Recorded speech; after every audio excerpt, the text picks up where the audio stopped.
Old loudmouth Paulie, he back at it again. But before I get into this next video, make sure you like this video and make sure you subscribe to the channel if you're not already a subscriber. You gotta win, nonetheless. So when you get a marketing, now you start naming him with big names like Khabib, like Masvidal, and all these other guys. So all of a sudden, you know, you get things cooking again. And that's promotion, and that's promotion 101. That's promoting 101. You're playing the fans for suckers. But Conor himself, of course, that guy's in denial. He lives in denial. You know, he thinks it's all about believing in himself. No, but you're a bum. You're a bum. You played everybody. You're a bum. Khabib sunned you. We watched it. You couldn't edit that video. You got sunned. And he talks about Khabib like as if he didn't get sunned. That's the best part. Like, he talks about Khabib like Khabib didn't sun him in front of the whole world. If I could watch, right, Joe, because Paulie, I wanted you to retire, yeah? This is my personal, I wanted you to retire before the Eggington fight, yeah? Because no disrespect to Sam Eggington, that fight 6 years ago, you would have... I'll be honest, you know, at a certain time, at a certain point, the passion for the sport kind of had left me. You know, like, when you have a passion for something, it burns in you. You don't mind training. You don't mind making weight. You don't mind, like, even in there, it's suffering every single day to get in shape and doing the best you can be. But probably the last couple of years of my career, I probably lost that passion. So it just felt like a job. But nonetheless, it's credit to Sam for coming in there and doing the job. I don't knock it, you know? No, of course, I know you wouldn't do that because you're a top sport. If there was one fight, though, in the world I wanted to see, even now, I would say, Paulie, take the fight. It's Conor McGregor. He's not going to do it, Sam, again. That's what everybody understands. You see what he's doing. You know what the best part is? MMA fans tried to say, like, oh, he's got bigger fish to fry. What did he do? He just fought the fucking guy from the corner store. What do you mean he got bigger fish to fry? You're going to tell me that fight against that guy would have paid him more money than what he made against me? Then, of course, Conor has to lie. He made $80 million. But you're lucky if you made $8 million that fight. $80 million. It would be the best build-up. Time he fights. It would be, because, you know, when Floyd, I was lucky enough to be around the Floyd build-up. So obviously I got Savannah on the undercard of the show.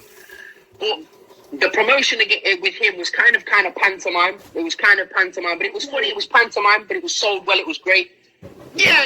You against Conor would be real. It would be real. It would be real because I generally dislike him. I could never get tired of beating a guy like that up. Like, if you tell me, you know what, we're going to box every day with Conor McGregor. Like, that's actually, like, nice for me. Like, beating the fuck, you never get tired of beating the fuck out of a guy like that. It's like pleasure. It's like, I don't know. It's like a pleasurable thing to do. If you could just beat the fuck out of a guy like that on a regular basis, like, you're in a better mood, honestly. You're in a better, like if you let me beat the fuck out of that guy every day, like, I'm in a better mood, to be honest. Like, he's that on one.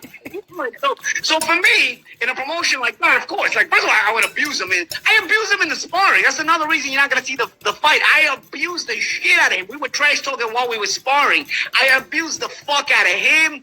Dana White was watching. I was abusing Dana. There's so many reasons that you never saw that video. It's an abuse case. The entire sparring is an abuse case.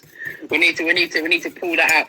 Paulie, let's go into the subject. I don't blame him. I can't blame him. The truth be told, I don't blame him. Because he's got everybody fooled with 6 seconds. I don't blame him. But like I said, that's why I love to, you know, push the envelope, because really, what is he gonna do? Show the video? No. You know, because the video's no good for him. So what is he gonna do? What is he gonna fight me? No, because if he fights me, he knows he's gets his ass kicked. So what is he gonna do? He's not gonna do anything about it. So I'm gonna keep calling his bluff. I'm gonna keep pulling his card. I still think the fight could happen, because if it ain't, we know it's combat sport, right? If it makes money, it makes sense. I'll tell you one thing. I know what he's trying to do. He's trying to smoke me out because he's almost 8 years younger than me. So I tell you what he's trying to do. He's trying to smoke me out. I already told myself, no matter what kind of fight it is, once I hit 40 years old, I'm not fighting anymore. I don't care what the offer is. I don't care what anything is. Once I hit 40 years old, I'm moving on. I'm 39. I'll be 40 at the end of this year. So regardless, you're not going to buy me into that fight, okay? The money's nice, yes, of course. But if I pass 40 years old, you cannot buy me into that fight anymore. You know what I mean? You've made money in the career. I'm not broke for money. Of course, the money for Conor McGregor would be nice. And you know what? I'm so confident I'd win that I told him I'd do a winner-takes-all fight. I would have done a winner-takes-all fight where the loser goes home with no money. I would have done that. That's how confident I was to beat him. And to me, that would be fair, honestly. In a stand-up. He gives the illusion that he's confident that he beat me up. He's definitely not confident that he beat me up, but he gives the illusion. So now I like to call his bluff and offer him the winner-takes-all fight. It's more money than the Cerrone fight, right?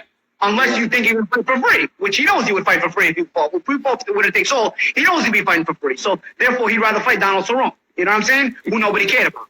But nonetheless, regardless of what the offer is, once I hit 40 years old, I don't need that. I don't need that anymore. I told myself I'm not fighting past 40 years old. I feel older. I feel like I'm settling into retirement more and more, even mentally, even from a mental standpoint. I'm a bit different. I'm a bit more laid back, you know. So once I hit 40 years old, that fight's not going to happen anyway. No matter what you offer me, I'm moving on with my career. You know what I'm saying? Not that I wasn't moved on already, because, you know, Sam, I retired in 2017. But I'll always keep my ears open until I'm 40. You know what I'm saying? But once I hit 40, I don't want to hear about any fights. I don't care what the offer is or anything, because it's just not worth it to me to keep fighting after 40 years old, to keep training, go through a training camp. Because honestly, the McGregor fight, the training camp would be harder than the fight. I'm not joking. Like, the training camp would be just making weight. Just making weight. Making weight would be difficult. Sparring day in, day out would be difficult. Like, cause I'd actually spar guys that know how to fight, not like Conor had in camp. Conor had me in camp, and then he had a couple. He had Deshaun Johnson, who was a solid boxing journeyman, and then he literally had like nobody worth anything. You know what I'm saying? That was gonna actually make him any better. You know what I'm saying? Like Artem hung in there tough. He had some amateur kid who I think was giving him blowjobs on the side because he was up his ass every second. He wasn't actually doing any boxing. Then they'd be boxing and they were playing patty cake. They weren't even really boxing. They were like, he'd be boxing and playing patty cake. So he had that kid in sparring. He had that amateur kid I'm telling you about.